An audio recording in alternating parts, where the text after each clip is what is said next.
Morning. You here to donate some more canned goods? Of course, Joan. I donate food here every week. And every week it's appreciated.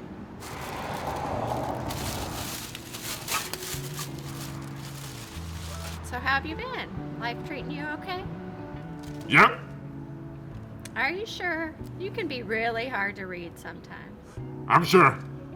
Well, as you were, Rig. Have a good day. Okay.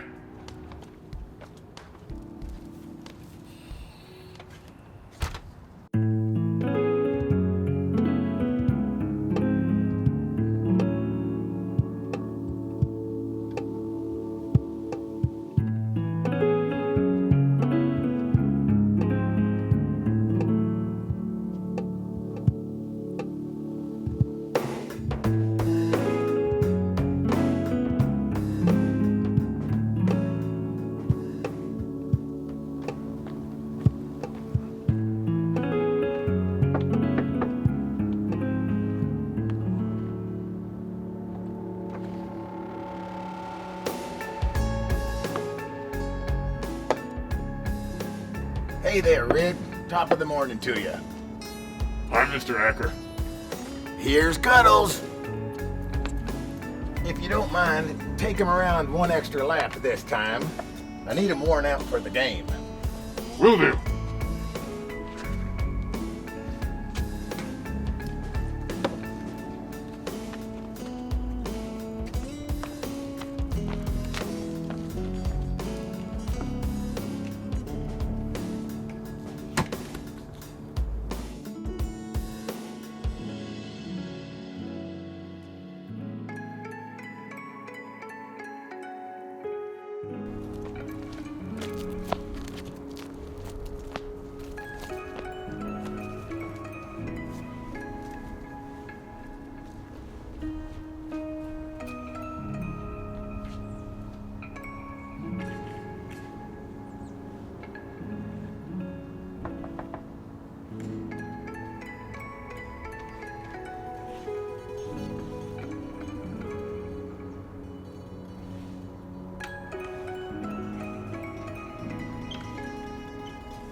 What? Nothing, sir. It's not nothing. You keep looking at me. What's the matter? I thought you were someone I knew. Really? And who do you know that looks like me? Nobody. I'm sorry I was staring. It's just a little bit scary.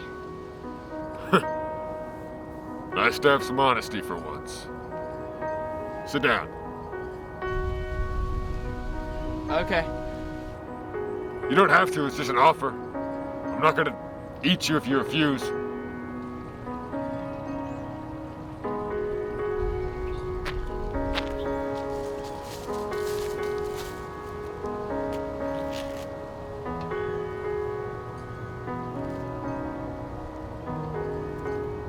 So what's your story? My story. It's not one I often share. Most folks don't believe me. Oh, I'll believe you. Okay. I come from an underwater race of humanoid creatures. Beneath the sea, there's a whole civilization of people that look like me. We call ourselves the Antihumans. Not because our appearances are completely contrary to humans. Our genetic makeup is, in fact, quite similar. It is our beliefs that are entirely contrary. I was sent to the surface by my people to see if by living amongst the humans and setting an example I could change their ways. So far I have not. I knew you wouldn't. I believe you. Really? Yeah, I do. So, what human beliefs do the anti-humans disagree with? Humans care deeply about appearances. They wear things to please people they don't know. They buy things to appear richer than they are. They change their bodies to meet impossible standards. Anti-humans don't care about appearances. In my culture, what you wear and what you own adds nothing to your character. How you look is insignificant. Okay. Yeah. I could see how you guys are right on that one. What else? Well, humans also say things to please other people. I don't get that. These manners and etiquette and courtesy. You have to say please and thank you. You have to reciprocate someone's level of cheeriness, and you have to act interested in a story, even if it's boring. The anti-humans, we dropped these social contracts a long time ago. With humans, if someone is blunt or impolite, you think, oh, this guy must hate me. With the anti-humans, we'll tell you if we hate you. Huh. So you guys are just brutally honest, aren't you? It's only brutal if you let it be. Okay. What else? Humans put way too much value into their profession. They tie their happiness to their career, their income. But anti-humans understand that employment, the way you get your money, is only a small part of who you are, and it's foolish to judge someone otherwise. Again, you guys make a lot of sense, but your job determines if you live comfortably. It determines if you can provide for the people that you love. So in a way, it does lead to happiness. And that is a fault in this society. In my culture, your needs are taken care of so long as you contribute to the greater good of the people, through art, science, teaching, whatever. Having lived amongst humans, I see things are not the same here. It's difficult to earn a living wage. I take what jobs I can to put food on my plate, and then I give the rest of my time and money to helping others. That's very selfless. It's what I know. Humans are mostly very selfish. How so? We usually put ourselves first, but we pretend we don't. Have you heard of the expression taking a bullet for someone? I'm pretty sure every human thinks they would take a bullet for someone. We like to think we do the right thing and put ourselves in harm's way. But no one really would. I'm not sure every anti-human would either. The difference is, we wouldn't say it if we didn't mean it. Well, humans can stand to learn a few things from you. That's the goal. Do you want to come over to my place? Not particularly. Typically here in the human world, when you get an invitation, you either accept it or you pretend you're busy. It's one of those stupid social rules you were talking about. Fine. What will we do there? Maybe show you some human things that you haven't quite seen before. We can learn from each other. Okay.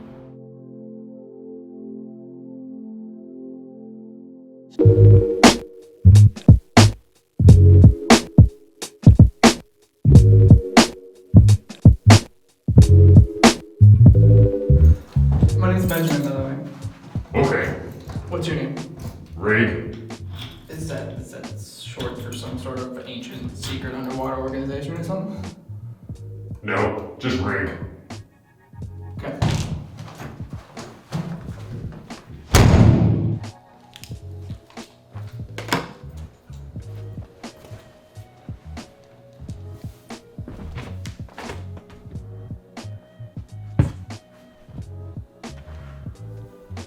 Have you ever been inside of a human home before?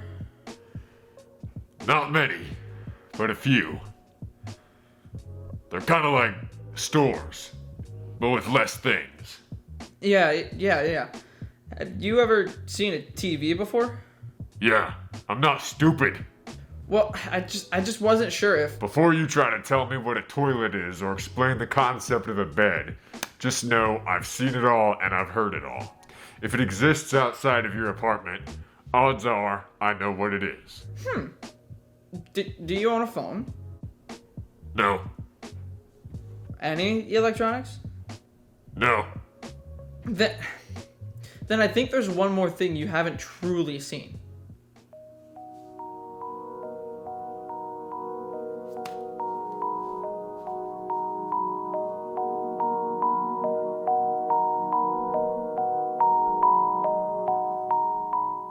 It's called social media. Are you familiar? I've never seen it up close before, but I get the general premise. Humans create false personas of themselves to appear more attractive or humorous or professional or whatever it is they desire. And then they use those false personas to pass judgment on other people's false personas. Well, yeah. Most people don't use it honestly. Well, it can be a source of entertainment and a means of communication. Why would I want to communicate with people I can't see? What if I say something on here and they misunderstand me? Yeah, that does happen pretty often. The point is that you can express yourself on here. No. Life is too short to live in this tiny world. There's a real world out there, Benjamin. My people understand this, and they would never invest in this digital landscape. We only care about real, tangible change. I see. Well, if you ever get bored of that, you can always come back to this. I will not. You can clearly see I'm very stubborn about this matter. Yeah, I can.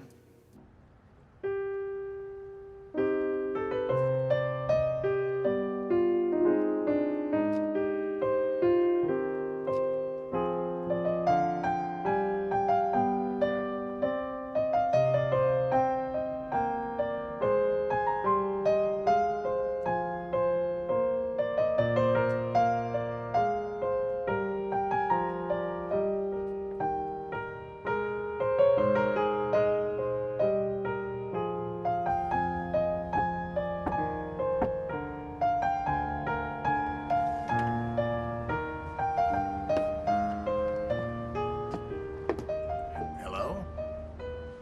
Hello, sir. My name is Dr. Donovan. I'm a friend of Riggs. I understand he's your dog walker. Could you inform me of his whereabouts? Rig? I've got a few dog walkers, actually. One comes in the morning, one comes in the evenings, and one comes on the weekends. Well, Rig has a very distinct face, Mr. Acker. I'm sure you would remember him. Ah, he's the alien-looking one, huh? Indeed. Couldn't tell you much about him, except he's a good man. He walks my dog for next to nothing. And he pays a lot of visits to Jones Charity, just a few blocks away from here. That's really all I can tell you. He doesn't say too much. I see. Thank you for the information, sir. And have a good day. Yeah. You too.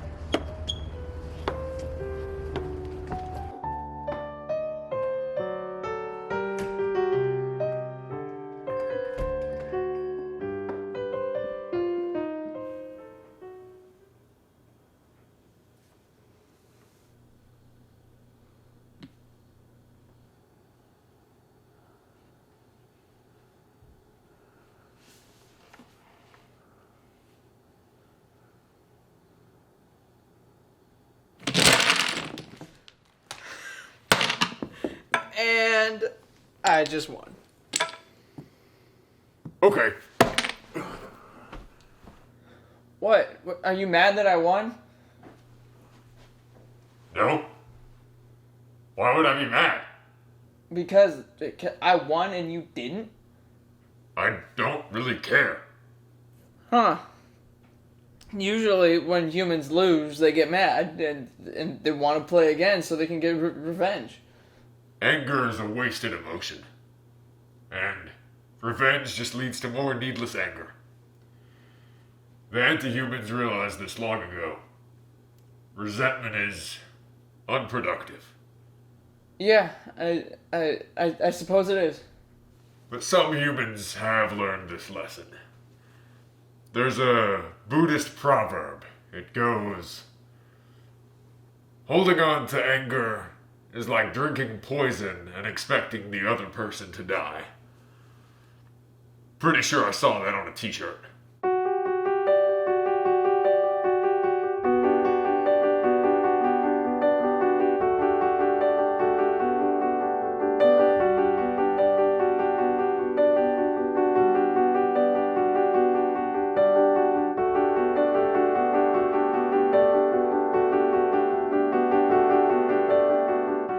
See, it does feel good to put some effort into your appearance, doesn't it?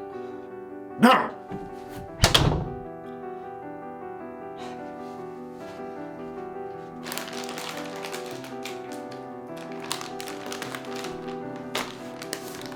You ever fall in love, Rig?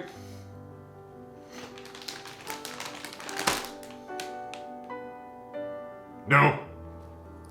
Have you ever had any sort of romantic relationship? No. I have not. Don't tell me love is something you guys don't believe in. Antihumans understand that everything is temporary. Everything comes and goes. Our lives, our bonds, our bodies. All we can hope to do is leave an impact that lasts slightly longer than we do. And devoting time to relationships that will inevitably end is pointless. But that's what love is. You don't know what's gonna come out of it, but you give it your full time anyway. I see.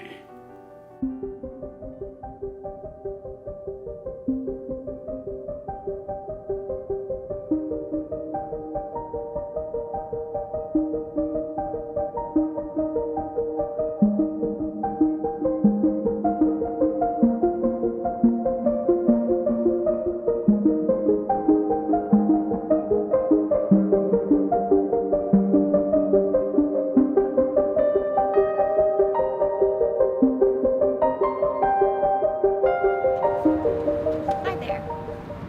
I don't think I have any scheduled donations at this time. I'm not here to make a donation, ma'am. No disrespect. I'm just here looking for some information. What about? Rig. I understand that he's a donor here, and he's such a nice young man. Such a nice young man. I'm actually his primary care physician. I've been trying to track him down to tell him some important information, but as you know, he doesn't have a phone. He's very difficult to contact. I was wondering if you could help me out. I know he doesn't exactly have a home. He's always on the move. Only thing I can think of is his favorite park. It's about a mile north of here.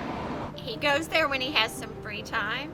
Rig doesn't tell me much, but I was able to get that out of him. Excellent. I'll stop by and I'll see if I can catch him there. You have a wonderful day, ma'am. What if you don't find him? Would you like me to relay a message to him next time he comes by? I'm certain I'll find him. Have a nice day.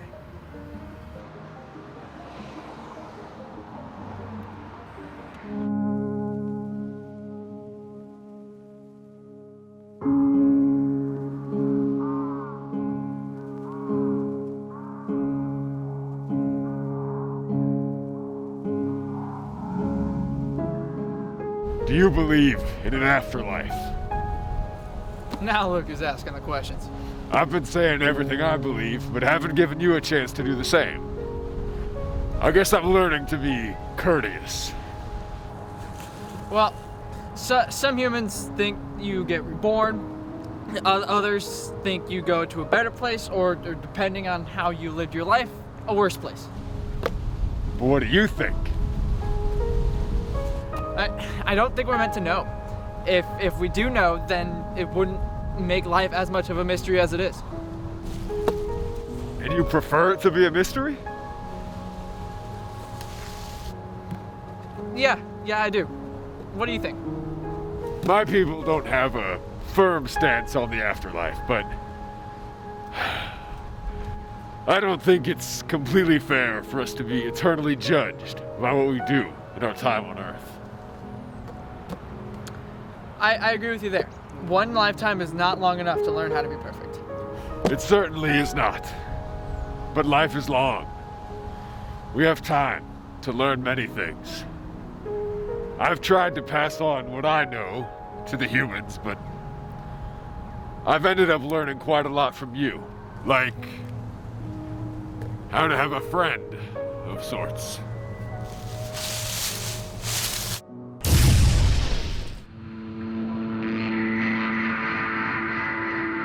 You thought you could run from your past. But it always catches up, Rig. I always catch up. Who the hell is this guy? I don't know. Don't act like you forgot your creator. I am your god.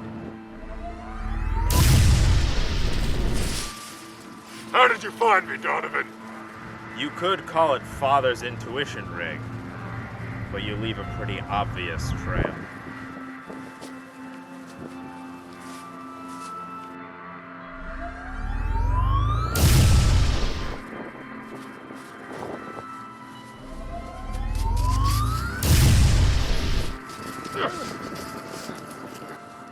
Not a step closer! What has he told you about where he came from? A mutant from another dimension? Was he a Martian this time? He said that he was from an underwater society called the Antihumans. You're getting more creative. Hey, Rig. This monster is nothing more than a mix of chemicals from my lab.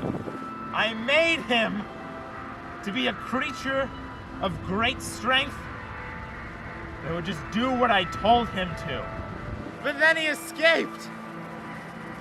And now I gotta kill him. The moral repercussions of this vile creature are just too great.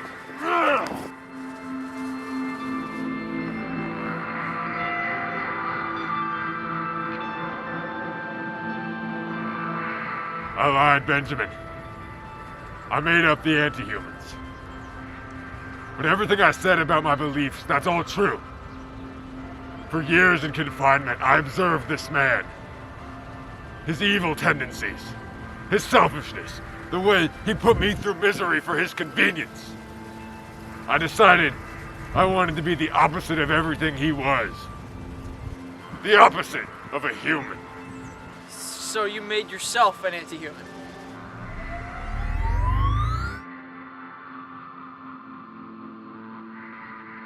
I'm sorry, son, but I have to remove you from this world. If it's any consolation, everything about you I made in my lab.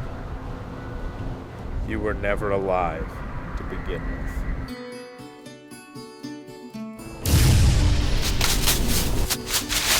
Benjamin!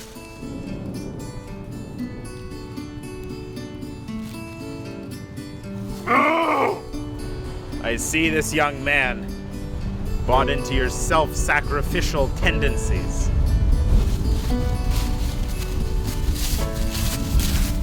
Well, that young man taught me a thing or two about the philosophies of humans. And they're big fans of revenge.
I'll make sure mankind knows what you did. They will see your sacrifice. And they will be propelled forward, inspired to do good in your name. I know it.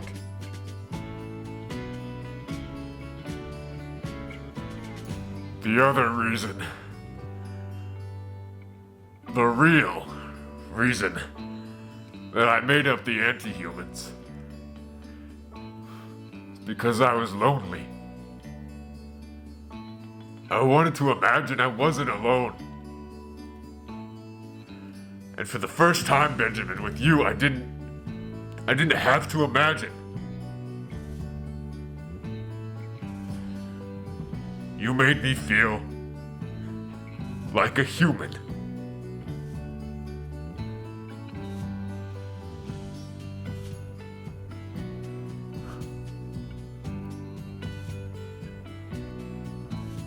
I am a human.